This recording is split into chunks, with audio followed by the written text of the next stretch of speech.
Hello guys, स्वागत है आप सभी का एवीएम आदर्श विद्या मंदिर यूट्यूब चैनल पर।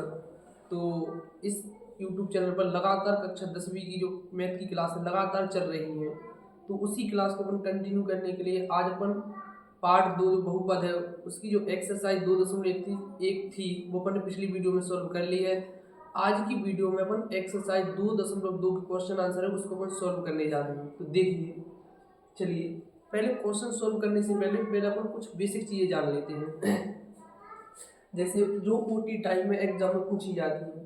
जैसे अगर अपन बात करें रैखिक बहुपद, तो रैखिक बहुपद क्या होता है? रैखिक बहुपद एक ऐसा बहुपद जिसकी घात 1 हो। ठीक है, एक ऐसा बहुपद जिसमें चर की अधिकतम घात 1 हो, वो कौन सा बहुपद कहलाता है? रैखिक। जैसे ax प्लस बी बराबर 0, यहाँ पर घात अधिकतम कितनी है? 1।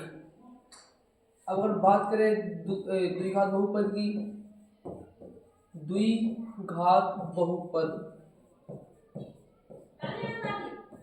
तो एक ऐसा बहुपद जिसमें चर की अधिकतम घात 2 हो उसको अपन द्विघात बहुपद कहते हैं। जैसे इसका व्यापक रूप होता है ax² plus bx plus c।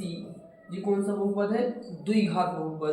अगर अपन बात करें त्रिघाती बहुपद की, कौन सी बहुपद की? त्रिघाती बहुपद। त्रिघाती बहुपद, त्रिघाती बहुपद तो एक ऐसा बहुपद जिसमें चर की अधिकतम घात 3 हो, वो कौन सा बहुपद कहलाता है? त्रिघाती बहुपद। ठीक है, तो ये कुछ बेसिक जानकारी है जो अपन को याद रखना है। यहाँ से आपके एग्जाम में ओटी पूछी जा सकती है। जैसे ओटी पूछ लेंगे कि बताओ द्विघात बहुपद की अधिकतम घात कितनी होती है? 2, और रैखिक बहुपद की अधिकतम घात 1, और त्रिघाती बहुपद की अधिकतम घात 3। चलिए अब अपन बढ़ते हैं क्वेश्चनों की तरफ। कहाँ पर? क्वेश्चनों की तरफ। तो पहला क्वेश्चन है अपने स्क्रीन पर। अच्छा, क्वेश्चनों से पहले जो कुछ नोट पॉइंट है पहले अपन उनको जान लेते हैं। जैसे कि ये जी क्वेश्चनों से पहले कुछ नोट पॉइंट जान लेते हैं। जैसे जो द्विघात बहुपद है उसके अधिकतम 2 शून्य हो सकते हैं। त्रिघात बहुपद के अधिकतम शून्य कितने हो सकते हैं? 3। जी अपन से ओटी में पूछ सकता है पेपर वाला ऐसा पूछ लेगा, बताओ कि द्विघात बहुपद के अधिकतम शून्य होते हैं, कितने होते हैं? 2, और त्रिघात बहुपद के अधिकतम शून्य होते हैं कितने? 3। तो जी अपन को याद रखना है माइंड में। इनका एक सूत्र होता है। क्या होता है? सूत्र। जैसे शून्यकों का एक फल का एक सूत्र होता है, शून्यकों का योगफल। इसका सूत्र होता है अल्फा प्लस बीटा। एक द्विघात बहुपद के 2 शून्य होते हैं, अल्फा और एक बीटा। इसका सूत्र होता है -b/a। और एक दूसरा जो सूत्र होता है वो होता है शून्यकों का गुणनफल। शून्यकों का गुणनफल अल्फा इंटू बीटा बराबर c/a। अच्छा जी, अल्फा बीटा क्या है? तो देखो इसके लिए भी अपन जान लेते हैं। एक द्विघात बहुपद होता है ax² plus bx plus c। इसके 2 होते हैं शून्य। क्या होते हैं? 2 शून्य। एक को कहते हैं अल्फा और एक को कहते हैं बीटा। तो जी अल्फा बीटा है जब द्विघात बहुपद के क्या होते हैं? शून्य। ठीक है, चलिए अपन बढ़ते हैं इन सूत्रों के याद रखते हुए अपन क्वेश्चनों की तरफ। क्या कर रहे हैं अपन? अब अपन क्वेश्चनों को सोल्व कर रहे हैं। चलिए तो इसको पहले मिटा देते हैं, इसको साफ कर लेते हैं। चलिए तो पहला क्वेश्चन है अपनी स्क्रीन पर, निम्न द्विघात बहुपद के शून्य ज्ञात कीजिए। सबसे पहले क्या करना है? शून्य ज्ञात करना है और शून्यकों तथा गुणांकों के बीच के संबंध की सत्यता की जांच करना है। ठीक है, तो पहले अपन शून्य निकालते हैं। जैसे पहला क्वेश्चन अपन सॉल्व कर रहे हैं, हल पहला है x² माइनस 2x माइनस 8। इसको अपन क्या कर रहे हैं? हल। ठीक है, तो चलिए पहले अपन इसके शून्य निकालते हैं। शून्य किस विधि से निकालेंगे? गुणनखंड विधि से। तो इसके शून्य निकालते हैं पहले। अच्छा, गुणनखंड विधि तो आप जानते होंगे, तो देखिए इसको अपन सॉल्व कर रहे हैं। x², यहाँ पर अपन को ऐसी संख्या लेना है कि गुणा करने पर 8 आए और जोड़ घटाने पर कितनी आए -2। तो दो संख्या ऐसे लो, जैसे अगर अपन ले लें यहाँ पर -4x प्लस के 2x, तो देखिए तो 4 में से अगर अपन 2 हटाएंगे तो कितने बचेंगे -2, और 4 दूनी 8, गुणा करने पर भी कितने आ रहा है -8। तो चलिए सॉल्व करते हैं। तो देखो यहाँ पर जोड़ा बताएंगे, एक जे जोड़ा एक जे जोड़ा, तो यहाँ से अपन x क्या कर रहे हैं कॉमन ले रहे हैं, यहाँ पर बचेगा x -4, यहाँ पर अपन प्लस के 2 कॉमन ले रहे हैं, तो यहाँ पर बचेगा x माइनस इसका भाग दे 2 चौको 8। देखिए यहाँ पर 2 डिब्बे एक जैसे आ गए हैं, तो x -4 क्या ले लिया अपन ने कॉमन, और x + 2 दूसरे डिब्बे में, ठीक है। तो यहाँ पर लिखेंगे अपन यदि x -4 बराबर 0, अच्छा इस जो डिब्बे आए उनको अपन 0 के बराबर लिखेंगे।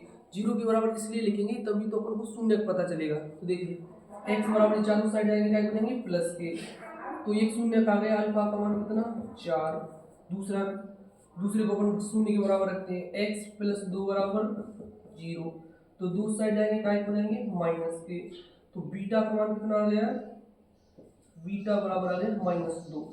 तो अपने दो शून्य निकल आए हैं, एक अल्फा का मान आ गया 4 और बीटा का मान -2। अब इससे सवाल क्या पूछ रहा है, शून्य को तथा गुणांकों के बीच संबंध की सत्यता की जांच करना है।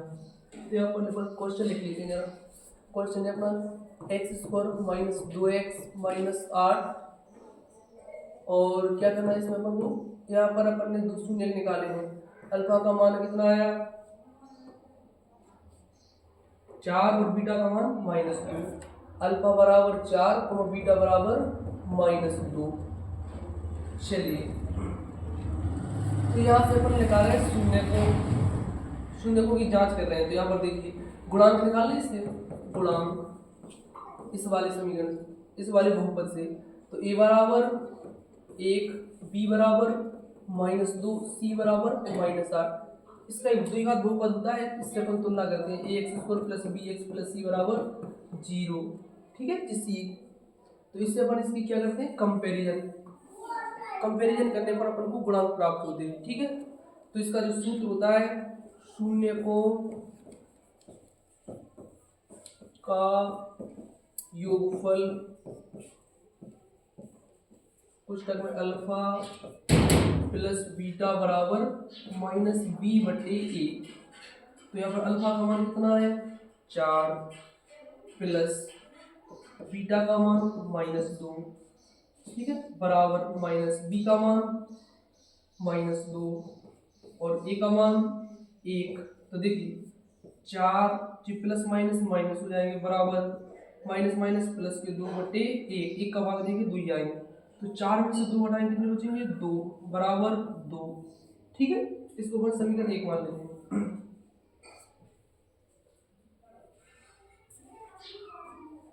अब यहाँ पर हम निकालते हैं शून्यकों का गुणनफल,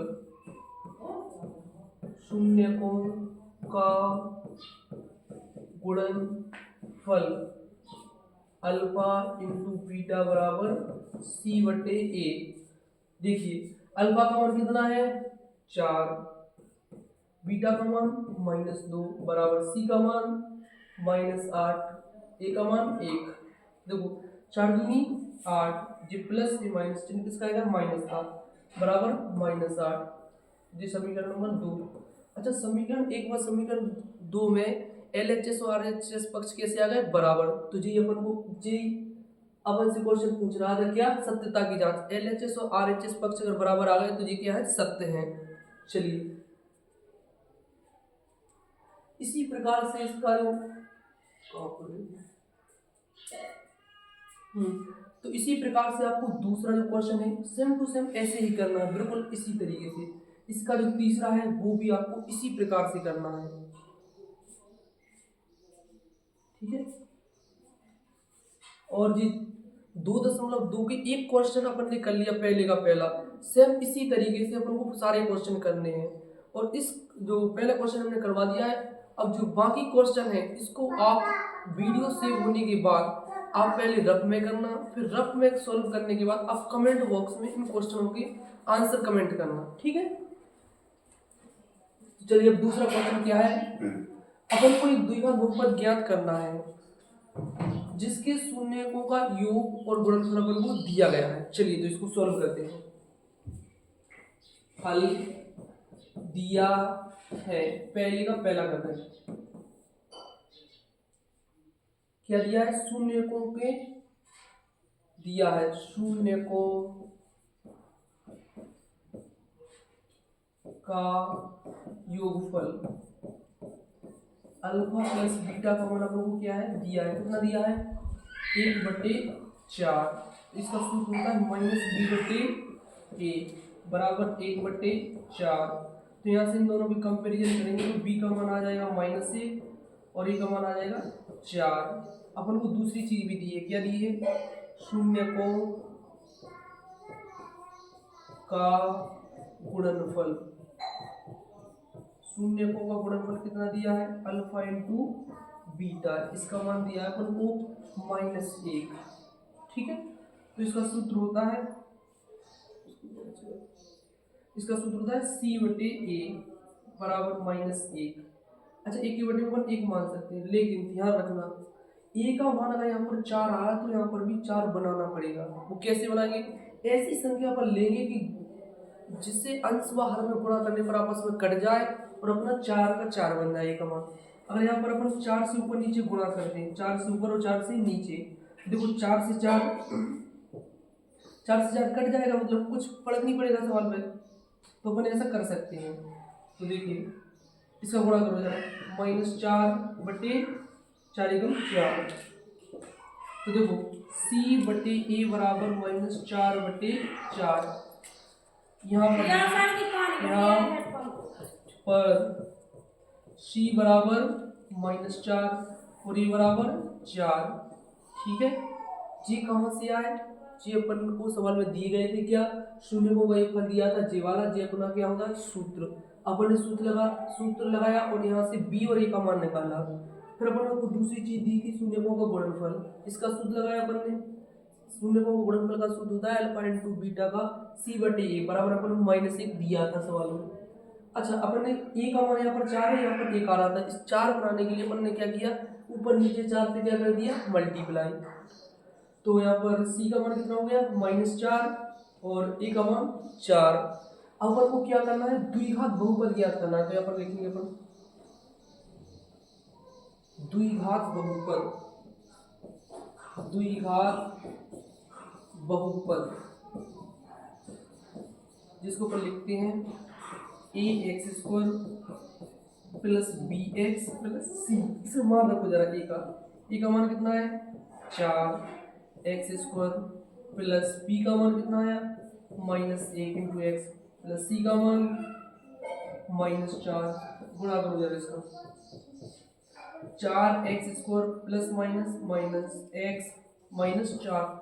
तो अपन ने जब सॉल्व किया तो अपन को पहले एबीसी के मान पता चले, फिर एबीसी के मानों की सहायता से अपन ने द्विघात बहुपद का जो व्यापक रूप होता है ax² plus bx plus c, इसमें अपन ने क्या रखे मान, और मान रखने पर अपन को अभीष्ट जो द्विघात बहुपद है ये अपन को प्राप्त हो गया।